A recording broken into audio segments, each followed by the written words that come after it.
दोस्तों इस सीरीज के अगले पार्ट में टॉमी उन्हें मारने के बाद बाहर निकल के आता है और उसके हाथ में जो हथियार होता है वो उसे देखकर सोच रहा होता है कि ये किस तरह का हथियार है जो मेरे हाथ लग गया है। लेकिन एक खबर टॉमी के कानों में पड़ती है कि कोरवेल अभी तक मरा नहीं है, उसकी सांसें चल रही हैं। ये खबर सुनने के बाद टॉमी घबरा जाता है क्योंकि उसे पता था कि अगर यहाँ की पुलिस को पता पड़ गई तो उसकी पूरी लाइफ बर्बाद हो जाएगी।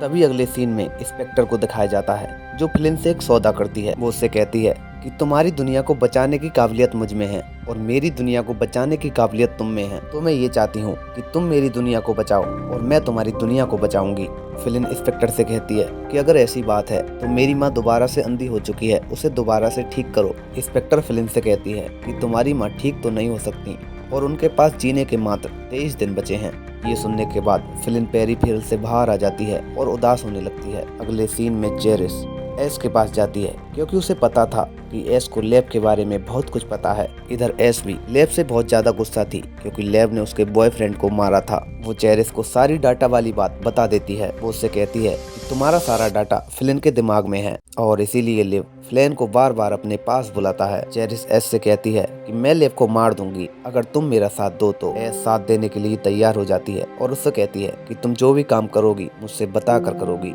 फिलिन जाकर वोल्फ से मिलती है और उससे कहती है कि तुम्हारी बहन अलीटा वो क्या जिंदा है। विल्फ उससे बताता है कि मुझे मेरी बहन के बारे में कुछ नहीं पता, या तो शायद वो मर चुकी है क्योंकि अगर वो जिंदा होती तो अब तक मिल जाती।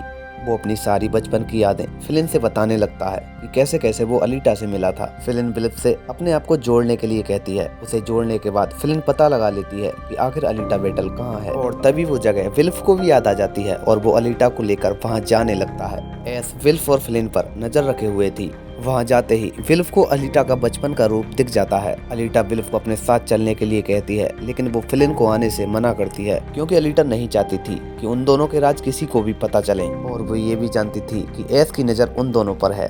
तभी अलीटा अपने असली रूप में आ जाती है और विल्फ से बताती है कि जिस जमीन पर तुम खड़े हो वहाँ पर बहुत सारी लाशें दबी हुई हैं क्योंकि जब महामारी आई थी तब एक साथ 50 लाख लोगों को मार दिया गया था और ये सब लैब के बुजुर्गों ने किया था, इसलिए मैं पूरा जिम्मेदार लैब और उसके बुजुर्गों को मानती हूँ। विल्फ कहता है कि तुम अकेली और मुट्ठी भर लोगों के साथ उनका क्या उखाड़ लोगी। अलीटा कहती है कि मैं धीरे धीरे सभी लोगों को बताऊंगी और एक दिन मेरे साथ कई सारे लोग होंगे। कोरवेल की आखिरी सांसें चल रही थीं और उसके नीचे जो 3 आदमी काम करते थे वो उसके भतीजे के साथ बैठे थे। वो आपस में बहस कर रहे थे कि कोरवेल के मरने के बाद राजा कौन बनेगा और उसके भतीजे से ये भी कह रहे थे कि तुम तो राजा बनने के लायक भी नहीं हो। ये बात जेस्पर के दिल पर लग जाती है और वो उनसे बदला लेने के बारे में सोचता है। जब जेस्पर तीनों लोगों को घर पर छोड़ने जा रहा था तो उसे पता चलता है कि तीनों ने बहुत ज्यादा दारू पी ली है और वे इतने नशे में धुत हैं कि उन्हें किसी बात का अता पता भी नहीं है। जेस्पर गाड़ी को रेल की पटरी पर खड़ा करके गाड़ी के अंदर चाबी रख के बाहर चला जाता है और रात को ही अपनी बीवी को फोन लगाता है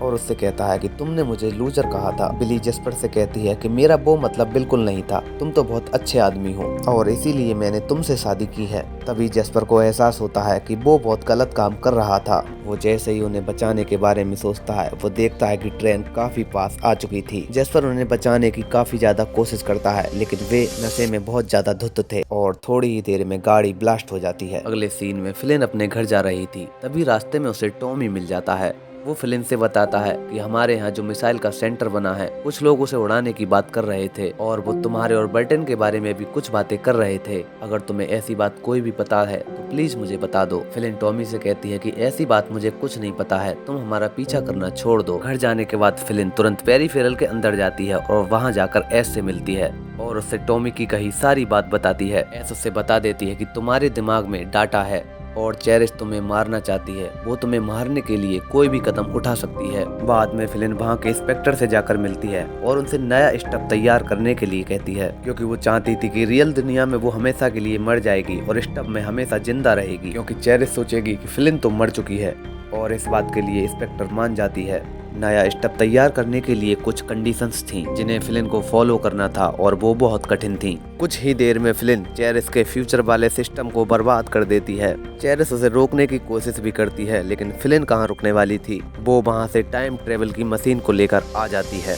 फिलिन पेरीफेरल में कॉर्नर को अपने पास बुलाती है और उससे चेरिस द्वारा कही गई सारी कहानी बता देती है। वो कॉर्नर से कहती है कि तुम्हें मुझे ऐसे मारना होगा जैसे किसी को पता न चले। मेरे मरने के बाद परिवार वालों को कोई नुकसान नहीं पहुंचेगा। कॉर्नर ऐसा बिल्कुल भी नहीं चाहता था, लेकिन फ्लिन के आगे उसका कहना मानना पड़ता है। अगले सीन में फ्लिन जंगल में चली जाती है क्योंकि उसे पता था कि आज वो मरने वाली है। उसने कॉर्नर को समझाया था कि वो 10 तक गिनती गिनेगी और जैसे ही गिनती खत्म हो तुम उसके गोली मार देना। मरते मरते फ्लिन उन सभी लोगों को याद करती है जिनसे वो मिल चुकी थी और जैसे ही गिनती खत्म होती है वहाँ गोली चलने की आवाज आती है और तुरंत वो इंस्पेक्टर के सामने नए स्टब में आ जाती है। और यहीं पर इस सीजन का एंड कर दिया जाता है। दोस्तों, अगर सीजन आपको अच्छा लगा हो तो वीडियो को लाइक कर देना।